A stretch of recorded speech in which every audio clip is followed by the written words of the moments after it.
Hi, this is Jeannie Ortega with Christian Post, and I'm here with Bishop T.D. Jakes, DeVon Franklin for Miracles from Heaven. Gentlemen, I just want to say great job. The film is amazing. It's definitely a tearjerker.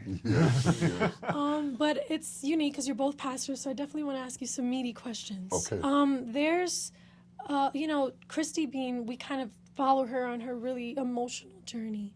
And in the midst of all of that, she's dealt with some criticalness from the church, and then she doesn't even want to go back to church. And that happens so often. So, Bishop Jakes, if you would tell us, how do you as a pastor deal with that when things like that happen?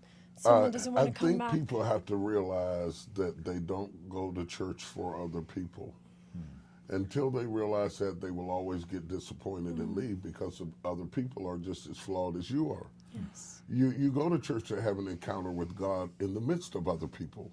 And so as long as we understand that clearly, we'll get around it. But as you say, a lot of people don't understand it, and they get wounded at a moment of vulnerability. Yes. We work very hard at the Potter's House to make sure that doesn't happen, but do all you want to. People are going to be people, and things are going to happen.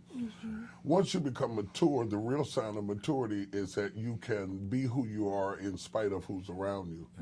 So the sooner you mature as a Christian, the less likely you are to quit because of something somebody said around you. I love that. Thank you. So many people need to hear that. Yeah, true. DeVon, I want to ask you, I know you and your wife just wrote a book, The Wait.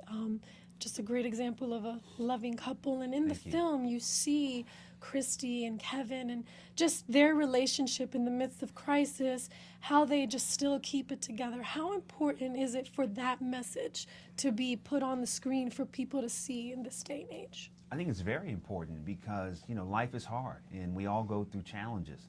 And as a family, you go through trauma.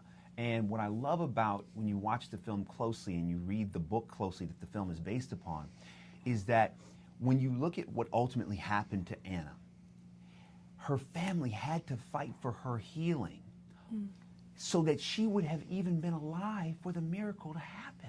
Wow.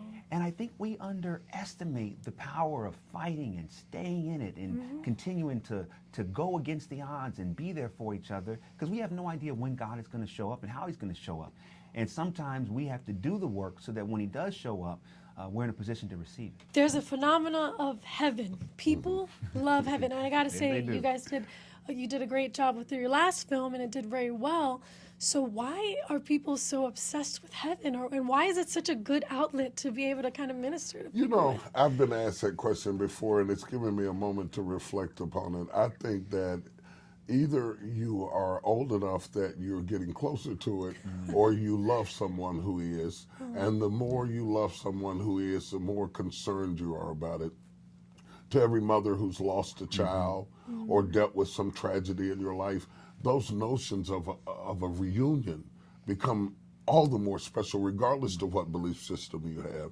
And so I think that has made Miracles from Heaven an ecumenical, universal expression of God's love.